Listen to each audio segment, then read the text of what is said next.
स्त्रीलिंगी आहे का पुल्लिंगी आहे? बोला बोला बोला. माये हा शब्द स्त्रीलिंगी आहे का पुल्लिंगी आहे? स्त्रीलिंगी आहे ना. आपण सर्वजण एज्युकेटेड माणसं आहात. ही कॉलनी शिक्षक लोकांची कॉलनी आहे, बरोबर आहे. हा, देखिला देखिला माये, माय हा शब्द स्त्रीलिंगी आहे. आता बघा, या अभंगाच्या माध्यमातून ज्ञानोपराय एका स्त्रीच्या भूमिकेत बोलत आहे. हा, देखिला देखिला माय, देवाचा देव. आता माय हा शब्द जर स्त्रीलिंगी असेल तर माझे ज्ञानोपराय स्त्रीच्या भूमिकेत का बोलतात, हा पहिला प्रश्न आहे.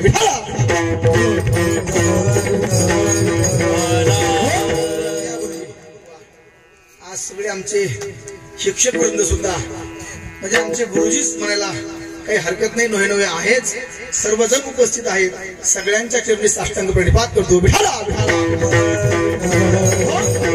अभंगाचा सरळ सरळ असे तुमच्या पुढे मांडण्याचा मी प्रयत्न केला.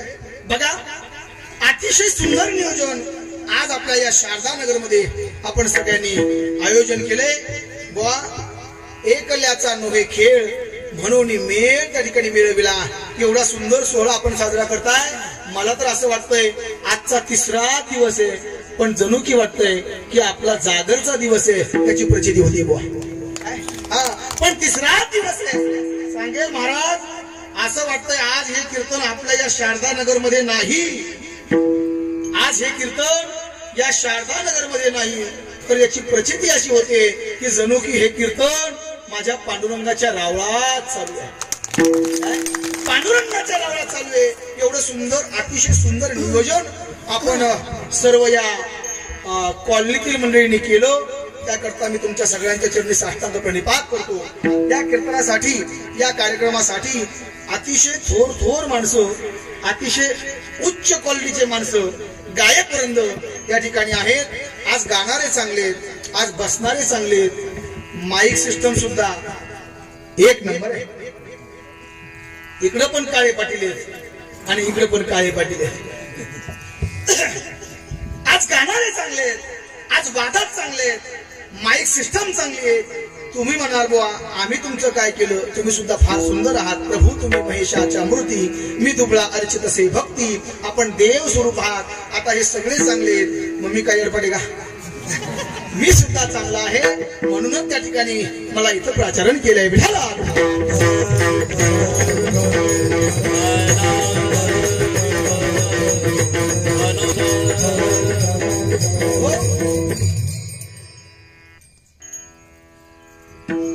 ज्यांची सुंदर अशी साथ आहे, ज्यांचा मृदंग आपण त्या ठिकाणी ऐकत आहात, असे हरिभक्त परायण.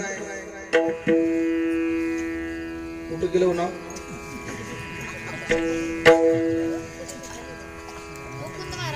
हा ते आडनाव मला आठवलं, त्यामुळे मुकुंद महाराज, ज्यांचा एवढा सुंदर त्या ठिकाणी मृदंग आहे, ज्यांचं वादन आहे, अतिशय पोषक वादन आहे, असे असणारे आमचे मुकुंद महाराज यांच्या चरणी साष्टांग प्रणिपात करतो. इकडे असणारे आमचे हरिभक्त परायण दीपक महाराज मते आहेत, अतिशय सुंदर त्यांचा आवाज आहे. त्यानंतर इकडे आमचे शरद महाराज काळे आहेत, अतिशय सुंदर त्यांचं गाणं आहे, ते सुद्धा या ठिकाणी साथीला आहेत. त्यांच्याच बाजूला असणारे मुळे महाराज आहेत.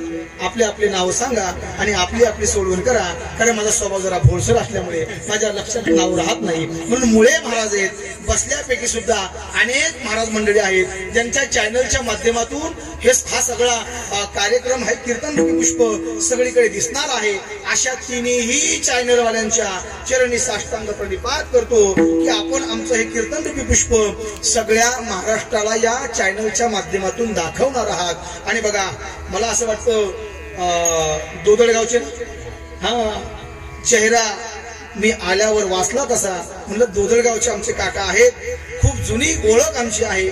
मला असं वाटतं जवळपास 20 वर्ष होऊन गेले असतील तेव्हा मी गावात आलो होतो. आपल्या गावामध्ये दोदडगावचे काका आहेत. आमचे सर्व गुरुजी आहेत. आमचे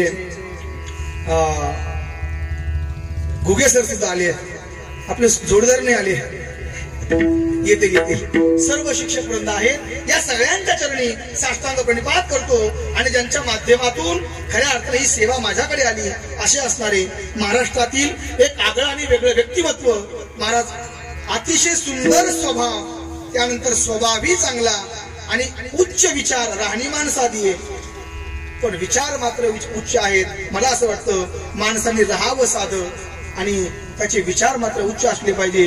ज्यांचं सुंदर ज्ञान आहे, सुंदर कीर्तन आहे, सुंदर कथा आहे, अशा असणारे आमच्या शारदाताई यांच्या माध्यमातून खऱ्या अर्थानं इथपर्यंत येणं झालं.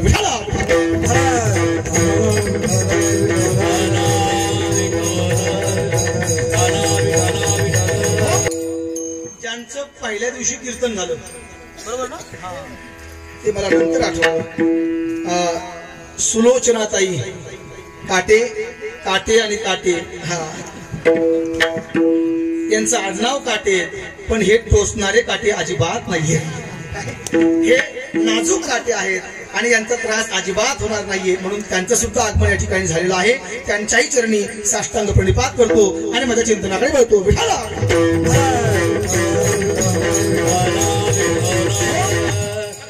हा अभंग काकडा या प्रसंगातला आहे. हा अभंग काकडा या प्रसंगातला आहे. मला असं वाटतं काकडा हा सायंकाळी 6च्या नंतर गायला जातो, बरोबर ना, बरोबर ना. काही हो म्हणतात, काही नाही म्हणतात. त्याचा अर्थ असा आहे, काहींना काकडा माहितीये आणि काहींना त्यांनाही माहितीये, पण त्या काकडाच्या टायमाला ते वाकडे झालेले असतात. हा यातला भाग आहे.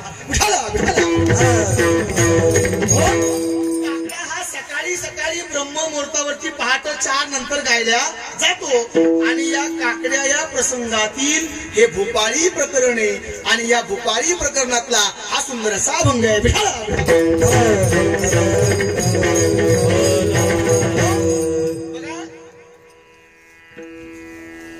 आदिशक्तीचं नाव घेतलं पण मालकच मागं राहिले. आमचे रामेश्वर भाऊ आहेत मापारी, है की नाही, त्यांच्याही चरणी साष्टांग प्रणिपात करतो. विठाला किती सुंदर काकडा आहे, किती सुंदर काकडा आहे. जी जी माणसं काकडा गातात ना त्यांना विचारा किती सुंदर काकडा आहे. मी माझ्या माध्यमातून सांगेल बाबा, काकडा माणसाने केला पाहिजे, काकडा माणसाने गायला पाहिजे. कारण का, काकडा हे साधन देव भेटीचं खऱ्या अर्थानं फार प्रामुख्याचं साधन आहे. एक गोष्ट सांगून जाईल बुवा, काकड्याने आम्हाला भगवान परमात्म्याची प्राप्ती होते. काकडा जर गायला बुवा तर काकडा आम्हाला देवाच्या जवळ घेऊन जातो. याच्याही पुढे जाऊन सांगेल, जो जो काकडा गाईल ना बुवा, देवाला जाग करण्याची ताकद या काकड्यामध्ये. आम्ही गायला पाहिजे. पण सांगेल महाराज, काकड्यासाठी चांगले चांगले वादक आपण सोडू, सगळे चांगले चांगले वादक, कारण आपण बिझी माणसं आहोत सर्वजण. चांगले चांगले गायक, चांगले चांगले वादक आणि माझ्यासारखे चांगले चांगले कीर्तनकार हे काकड्यासाठी जन्माला आलेलेच नाही. काय काकड्यासाठी कोण आहे, तर जे माणसं 50-60च्या पुढची आहेत ना ती माणसं काकड्याला आहेत. पण खरं सांगू, काकडा आम्ही सगळ्यांनी गायला पाहिजे. कारण सगळ्यांनी काकडा यासाठी गावं. काकडा गायल्यानंतर मला असं वाटतं जन्म मरणाच्या बंधनातून मुक्त होण्याची ताकद ही काकड्यामध्ये आहे. जन्म मरणाच्या दुःखातून मुक्त व्हायचं असेल तर आम्ही माझ्या भगवान परमात्म्याचा काकडा गायला पाहिजे. सांगेल बुवा, माझ्या बनकट स्वामी महाराजांनी काकडा गावा. बनकट स्वामी महाराज हे मराठवाड्यात, आज जो आपल्याकडे एवढा परमार्थ चालतोय ना, आपल्याकडे एवढे सोहळे चालतात ना, याला एकमेव जर कारण कोण असेल तर ही कृपा केवळ आणि केवळ माझ्या बनकट स्वामी महाराजांची आहे. नाहीतर आपल्याकडे परमार्थ राहिला नसता बुवा. मराठवाडा सध्या परमार्थामध्ये 1 नंबर आहे.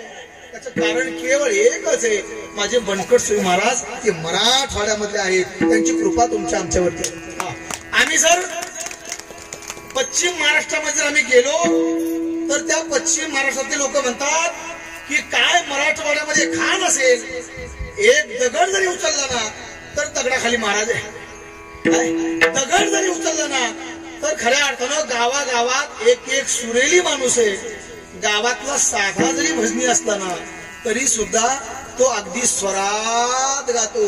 मी आता सहज जरी म्हटलो नाही तर की माझ्या पाठीमागं गाणं गा, तर इथं 99% माणसं माझ्या पाठीमागं गातील. याचं कारण केवळ एकमेव आहे, ही माझ्या बनकट स्वामी महाराजांची कृपा आहे. त्यांच्या कृपेमुळे आमचे लेकर येणारे सुद्धा हे गातच येतात ही त्यांची कृपा आहे. कृपा आहे. आणि त्या बनकट स्वामी महाराजांनी काकडा गावा, अरे पंढरपूर नगरीमध्ये वाळवंटामध्ये माझ्या महाराजांनी काकडा गावा. लोकांनी काकड्यासाठी धावून यावं, माणसं कीर्तनाला येत नाही. माझ्या बनकट स्वामी महाराजांच्या काकड्याला पहाटे लोकांनी गर्दी करावी. अरे अथांग समुदाय त्या ठिकाणी आहे. आणि महाराजांनी काकडा गायला ना तर प्रत्येक माणसाच्या डोळ्यातनं धारा लागायच्या. बुवा एक गोष्ट सांगू शरद महाराज, आम्ही ज्या ह्या चाली गातो ना काकड्याच्या, ह्या सगळ्या चाली बनकट स्वामी महाराजांनी बांधलेल्या आहेत. ह्या चाली त्यांच्या आहेत. आम्ही त्या चाली गायल्या ना महाराज, माझे महाराज गायचे, लोकांच्या डोळ्यातनं अश्रू यायच्या. बुवा एक गोष्ट सांगेल, लोकांच्या डोळ्यातून अश्रू येणं काय नवले माय बाप. विटेवरती उभा असणारा माझा भगवान परमात्मा विटेवरनं ताडकन उडी मारायचा आणि बनकट स्वामी महाराजांच्या समोर येऊन काकडा, ही दंतकथा नाहीये, हे आताच आहे. आणि महाराजांचा काकडा ऐकायला त्या ठिकाणी देवानं बसावं एवढा अधिकार संपन्न काकडा आहे.